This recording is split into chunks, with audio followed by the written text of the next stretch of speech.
एक दफा एक गोरा गोरी यानी वाइट कपल, दोनों को एक ब्लैक बच्चा पैदा हुआ। माँ तो खुश हुई क्योंकि मेरा ही बेटा है, लेकिन बाप खुश नहीं हुआ है। बाप खुश नहीं हुआ, उसने डाउट किया, I smell a rat, there is something fishy.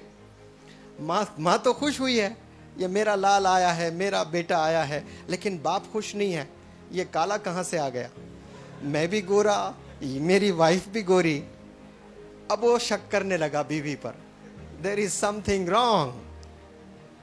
अब वो मनाने लगी कि believe me it is our करके, ये हमारा बच्चा है। वो मानने को ही तैयार नहीं है, एक पल के लिए वो कन्विंस नहीं है। अब वो डॉक्टर्स के पास लेकर गया, चेक करा रहा है, डीएनए टेस्ट कराया। डीएनए से तो पता चल जाएगा ना, मेडिकल स्टूडेंट्स हैं आप लोग। डीएनए में बता रहा है कि ये दो गोरे का एक काला है। बोला नहीं, डीएनए भी गलत है। अब साइकोलॉजिस्ट के पास जाने लगा कि ये क्या माजरा है, हम दोनों गोरे और ये काला कहां से आ गया। तो बहुत सारे साइकोलॉजिस्ट भी फेल हो गए। साइकोलॉजी जो होता है ना, बहुत खतरनाक उनका रिसर्च होता है, सबके अलग अलग स्टडीज होते हैं, सबके अलग अलग आउटपुट्स होते हैं।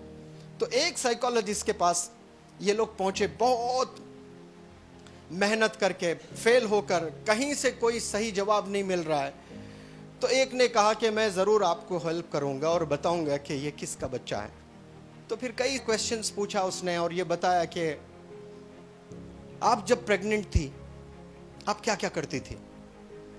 तो वो लेडी ने बताया कि व्हेन आई वाज प्रेग्नेंट मैं ये चीज़ें करती थी।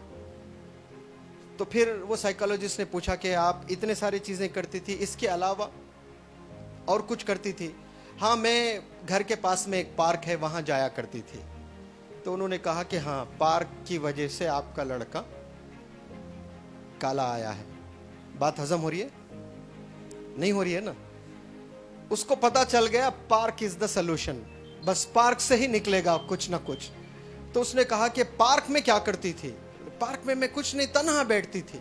हाँ, आपके तन्हा बैठने की वजह से आपका लड़का जो है काला आया है। यह भी बात समझ में नहीं आ रही है। फिर उसने पूछा कहाँ बैठती थी। बोला वो पेड़ के पास बैठती थी। बैठकर क्या करती थी? मैं वो काली मूर्ति थी उसको रोजाना देखती थी। यानी रोजाना आप काली मूर्ति को देख रहे हो तो लड़का भी काला हुआ है। इतना इफेक्ट होता है सोच पर। आप रोजाना नेगेटिव सोचते रहिए। पेन बुक दीजिए, अभी लिख दूंगा, आप नीट क्लियर नहीं करने वाले हैं। रोजाना आप पॉजिटिव सोचते रहिए। रोजाना आप ये सोचते रहिए कि I am going to be the next Karan, I am going to be the next Amar Singh. आप ये सोचिए, आप पॉजिटिव सोचिए तो रिजल्ट पॉजिटिव आएगा। एक ब्लैक मूर्ति को रोजाना वही देख रहे हो तो उसका असर आपके प्रेगनेंसी में होता है।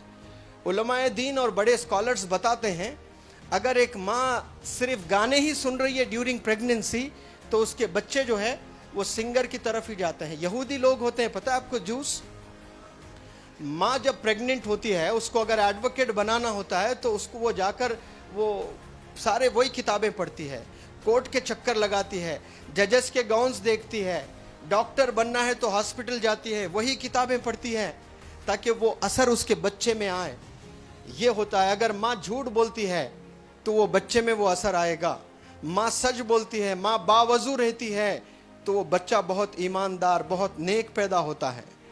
ये चीज़ें होती है। आप यहाँ जब रहोगे 1.5 साल 500 डेज आप रहोगे, सिर्फ किताब खोलने को नीट प्रिपरेशन नहीं, ये सोच का गेम है, ये माइंडसेट का गेम है। आप नेगेटिव सोचेंगे, आप गलत सोचेंगे, आप कंपेयर करेंगे कि वो फलाना बच्चा अच्छा कर रहा है, उसको अप्रिसिएशन मिल रहा है, मुझे कुछ नहीं मिल रहा है। आप कंपेयर करे गए।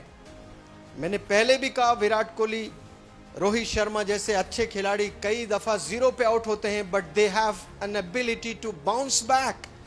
You have to develop that ability to bounce back and do wonders. And everybody sitting in this hall, they have that ability, they have that potential to bounce back.